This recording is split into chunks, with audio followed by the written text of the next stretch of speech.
Today's podcast is brought to you by Ordinary Vegan's organically grown pure CBD oil made from hemp. In 2019, a study of seniors found that 64% of seniors in the study rated their quality of life as good after using CBD oil from hemp, and that was up from 31%. And 61% of seniors who tried CBD also reported reduced pain. You can find Ordinary Vegan CBD capsules, tinctures, and pain cream at ordinaryvegan.net/shop. You're listening to the Ordinary Vegan Podcast, where we teach you everything you need to know about adopting a plant-based diet full or part-time. Our goal is to empower you to live a long and healthy life. You can find today's show at ordinaryvegan.net or on iTunes. If you have any questions, please send an email to questions@ordinaryvegan.net. Hello, friends, and welcome to podcast number 72. Given the heightened worry and risk of contracting the novel coronavirus, today's podcast is dedicated to the single best thing you can do to avoid it. If we haven't met, my name is Nancy Montori, and I am the founder of Ordinary Vegan, the blog, this podcast, and a large community of over 310,000 like-minded, compassionate people on Facebook. Just go to facebook.com/ordinaryvegan to join us. I am also the author of the new cookbook, The Easy 5-Ingredient Vegan Cookbook, now available on Amazon. My single goal and passion is to help all of you live a long, happy, and healthy life. And I do that by advocating plant-based nutrition. I would like to take a minute to thank all of you who have pre-ordered my book, The Easy 5-Ingredient Vegan Cookbook. I so appreciate your support. You have no idea how much. So thank you, guys. Now let's get into it. I don't usually overreact to virus scares, but I think people all over the world have been experiencing more stress in recent years between climate change, politics, 24-hour news, and now the coronavirus. I am not an alarmist, but sometimes we need to be prepared for a disruption in our lives, like the novel coronavirus.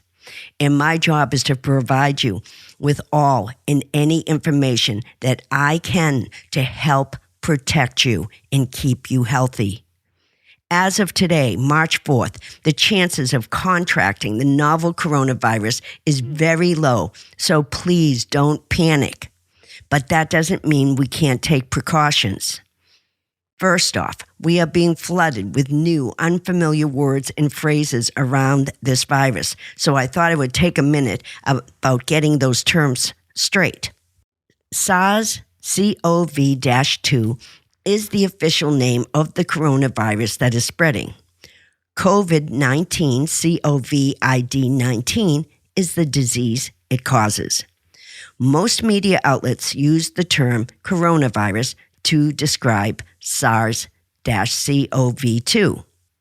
Coronaviruses are a family of viruses that cause illness ranging from the common cold to more severe diseases as the Middle East Respiratory Syndrome, also known as MERS-CoV, and severe acute respiratory syndrome, known as SARS-CoV.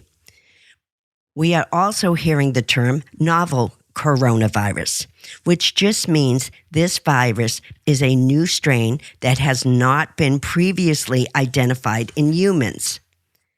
Coronaviruses are zoonotic, meaning they are transmitted between animals and people. SARS-CoV was transmitted from civet cats to humans, and MERS-CoV was transmitted from camels to humans. There are several known coronaviruses circulating in animals that have not yet infected humans. So, using the term coronavirus to refer to this dangerous viral strain is like saying bird when you mean a specific bird like sparrow. It is a very specific type of virus. You probably know this by now, but the coronavirus group is named for the spiky crown-like fringe that shrouds each viral particle, giving it a coronated appearance. Most coronaviruses tend to target the respiratory system. The new coronavirus, COVID-19, had a fatality rate of 2% 2 or 3 days ago. But now the World Health Organization has risen it to 3.4%. In comparison, in 2003, the SARS virus, severe acute respiratory syndrome outbreak, lasted about 6 months and had a fatality rate of over 9%. So, a little over 2 months into the COVID-19 virus, the fatality rate is still less than 1/4 that of SARS. So far, that is a good thing.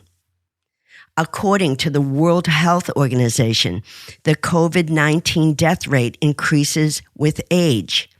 The virus is capable of moving directly from person to person through droplets produced by coughs or sneezes that travel through the air that can settle on doorknobs, subway poles, or touchscreens in supermarkets. The transmission of any contagious disease happens in other ways too, person-to-person contact, from kissing, touching, or having sex. The symptoms of this coronavirus is coughing, fever, and breathing difficulties, and it can cause pneumonia. In severe cases, it can cause organ failure. Right now, as many of you know, antibiotics are of no use. So here are the most important words I am going to say today. Recovery depends on the strength of the immune system. This is so important to remember because we can fight this virus by consuming lots of immune-boosting foods. I know there is a multitude of factors that are still unknown, but the single most important way to protect yourself is by strengthening your immune system so it is bulletproof. I want you to be a lean, mean, immune-boosting, disease-fighting machine. And that is what we're going to focus on today, bulletproofing your immune system, beginning right now with common foods with special immune-boosting properties.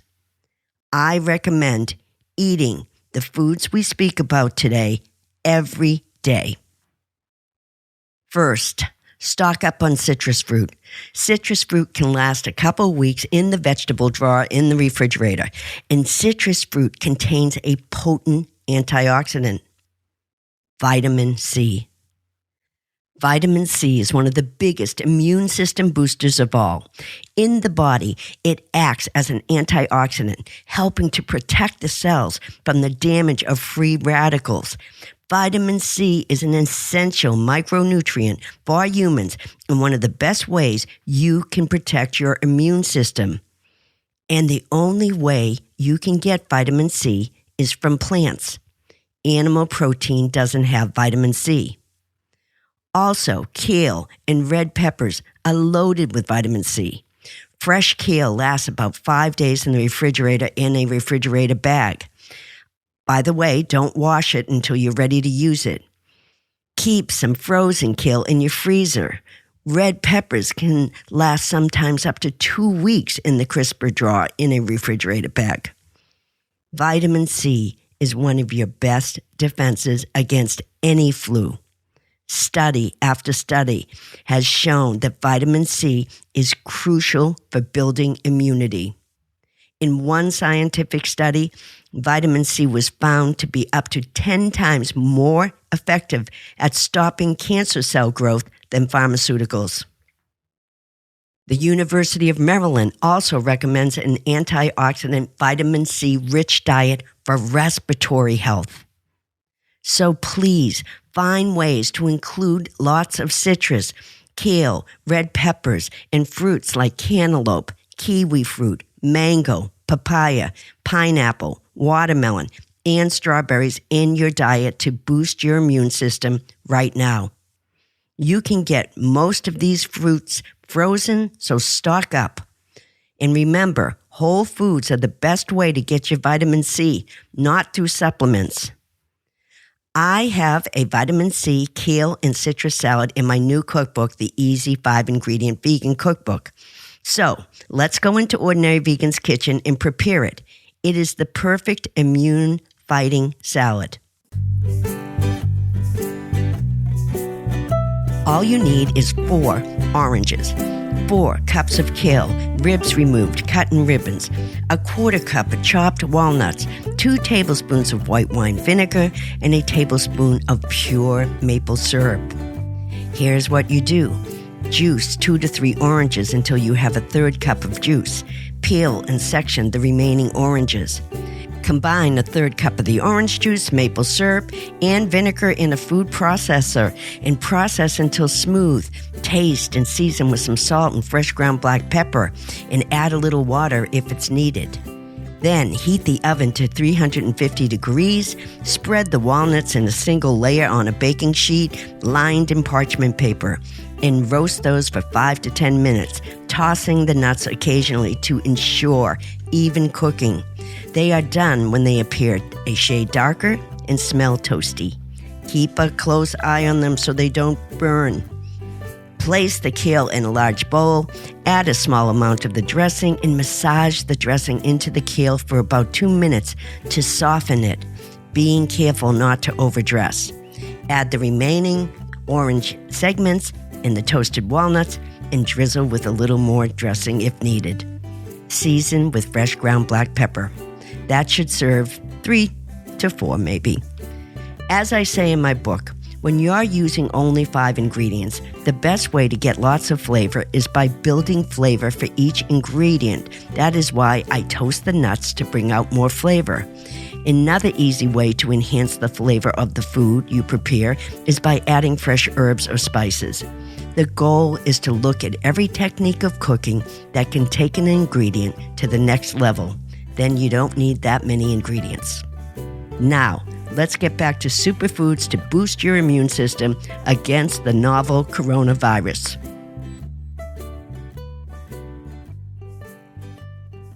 The next immune-boosting food I want to mention are blueberries.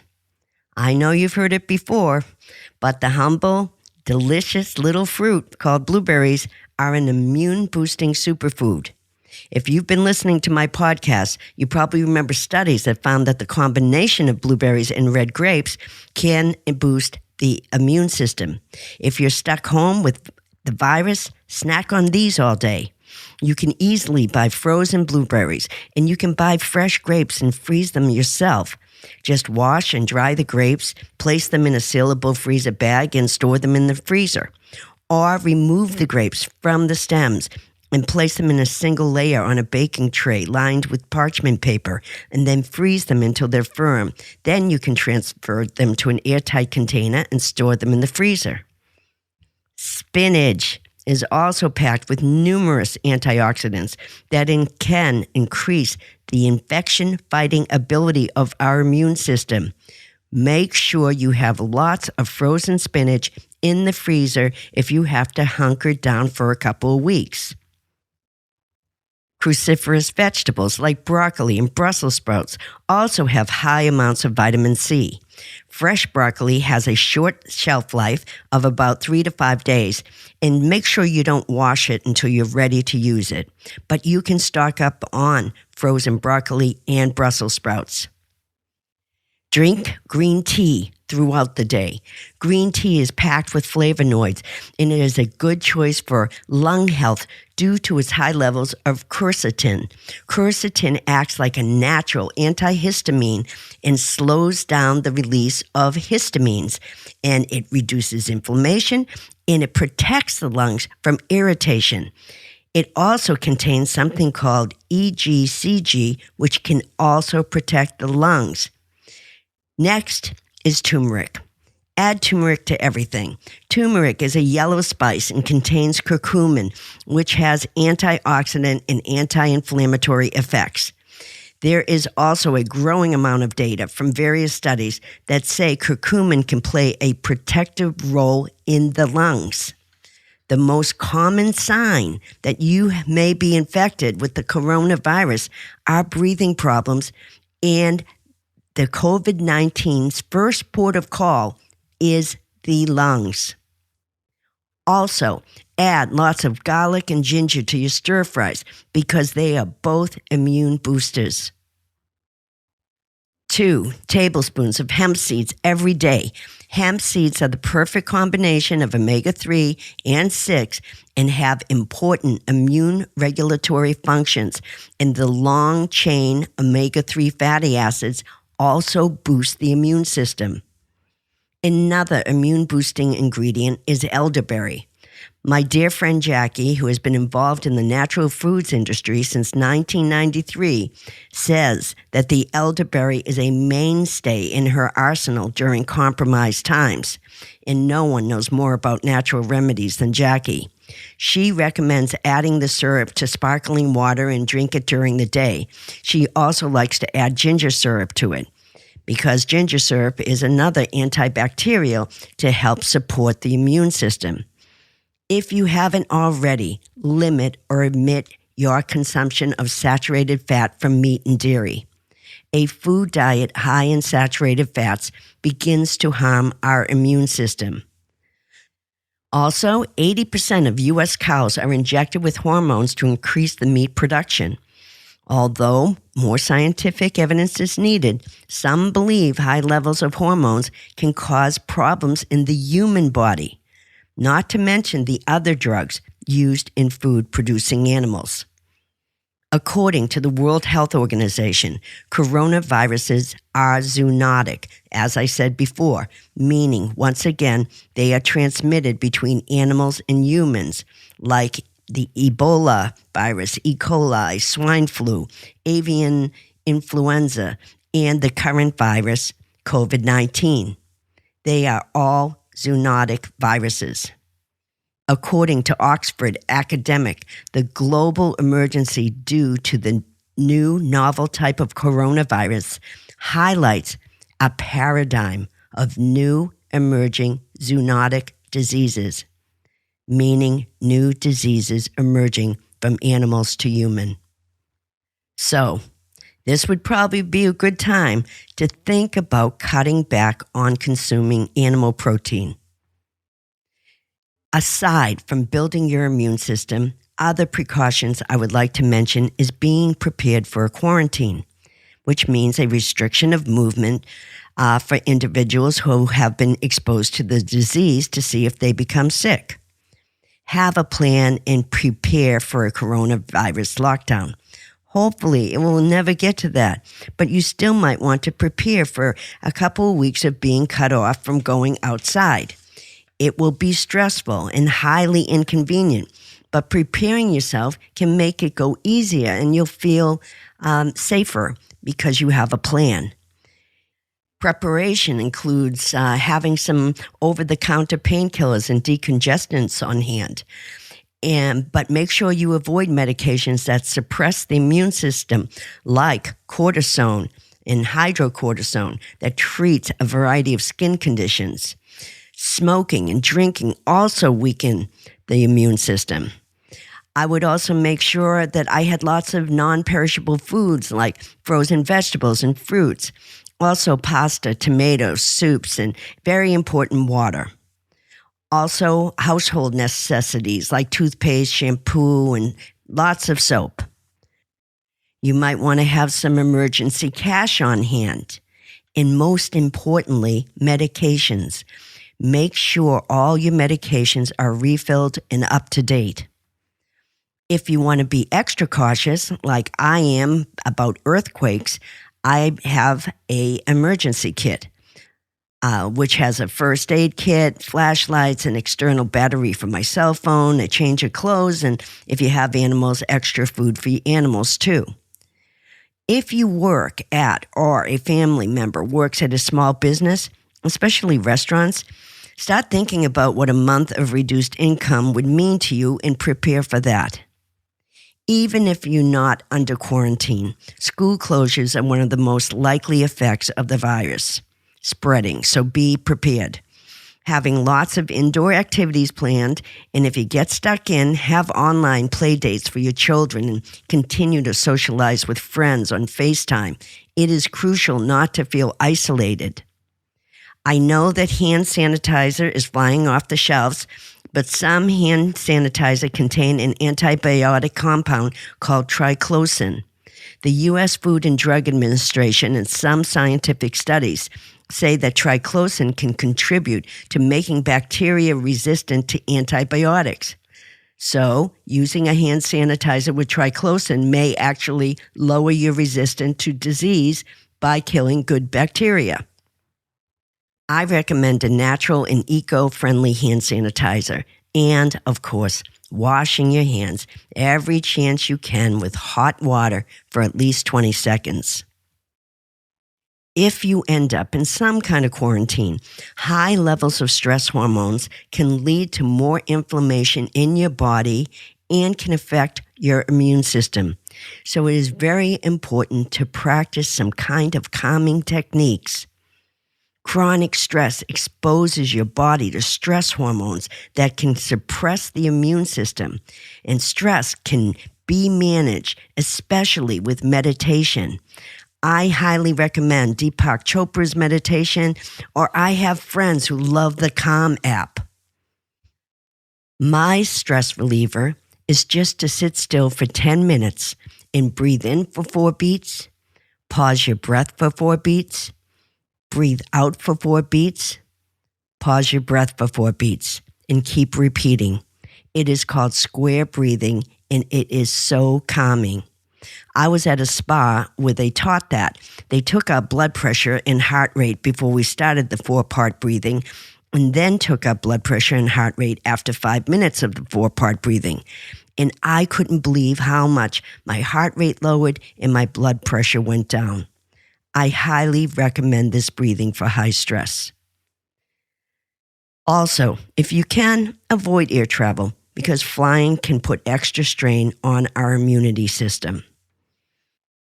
So, keep calm, wash your hands, avoid big crowds, and build up your immunity system. And you should be fine.